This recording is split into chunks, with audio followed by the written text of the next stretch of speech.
all right being? B's. I got B's. You got B's? Yeah. And if your biology and chemistry teacher knew you thought you weren't smart enough, what would they say to you? That I'm wrong. That you're wrong? So they'd also say... I guess so, yeah. That you were wrong. Okay. So that's kind of interesting. Let's see how we could capture that, right? As kind of evidence against your thought that I'm not smart enough. So what could we write down there? How could we capture that? That I did relatively well in high school. Okay, so I'd write we did well in high school. And could I put 80%? Yeah, I was in the low 80s. Yeah. You were in the low 80s? Yeah. Okay. And then what about this history prize thing? Could we put that down? Yeah, that would be a big win for me. I think that would be a big win. Can I kind of want to put 1 out of 40 students 40, there. Because that's like, it's not like there were 2 students and you got the history prize. There's a whole bunch of them, yeah. There were a whole bunch of them. Yeah. And other kids who worked pretty hard?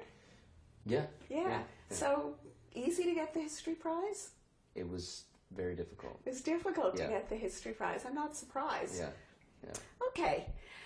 What about, let's take a look at how, if there's some evidence we're not looking at in terms of how you're doing now that would indicate you're smart enough.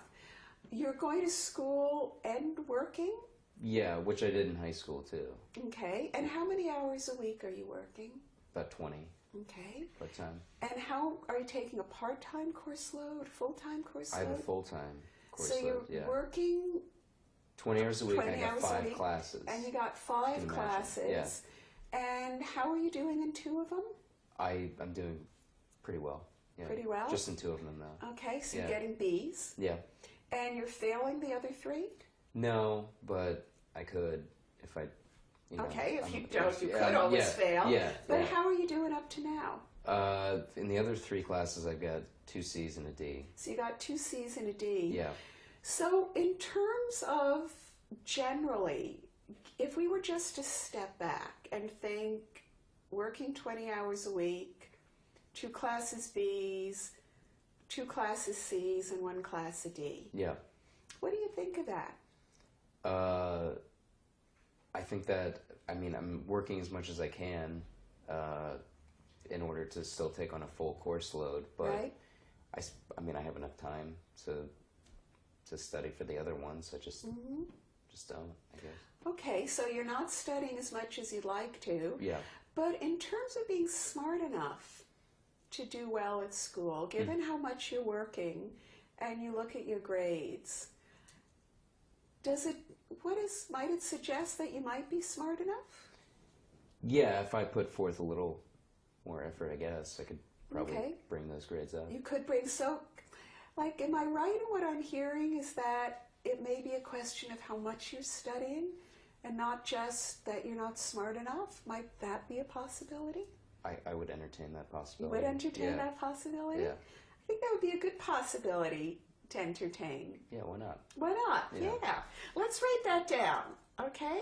Let's say maybe, how would you put it in your own words? That's, I don't know, not my intelligence so much as my commitment to understanding it. That isn't there. That could be.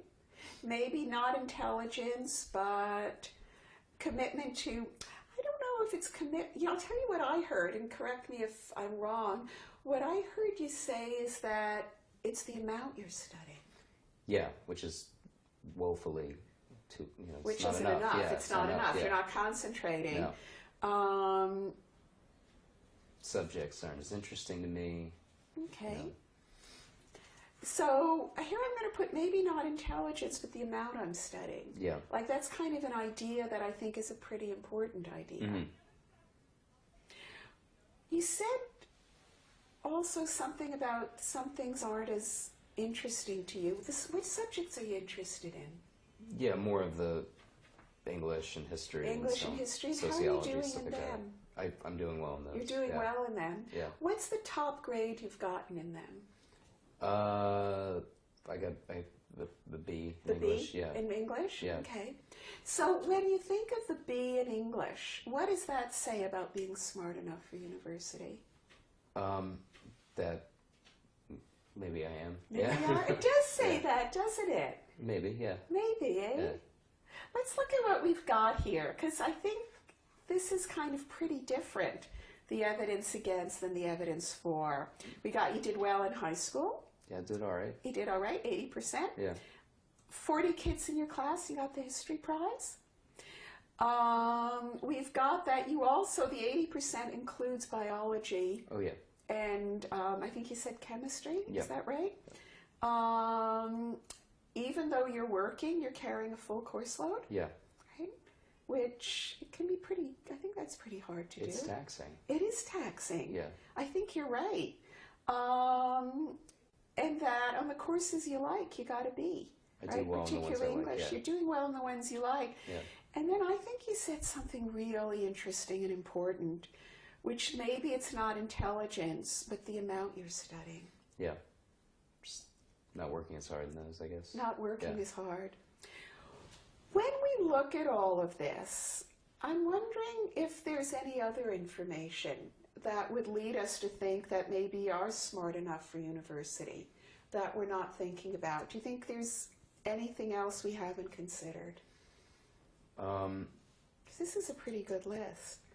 Yeah, I mean, it's probably my own, I don't know, my own anxiety or whatever is getting in the way of it, or the feelings of being trapped, or, Yeah. not necessarily, I don't know, not my intelligence, but, You know what? I think what you said is right. I think when you do get anxious, it becomes really hard for you to look at all of this evidence against your belief that you're not smart enough, yeah, right? And I think that happens to a lot of people, that the anxiety kind of blocks all of this information. right, yeah.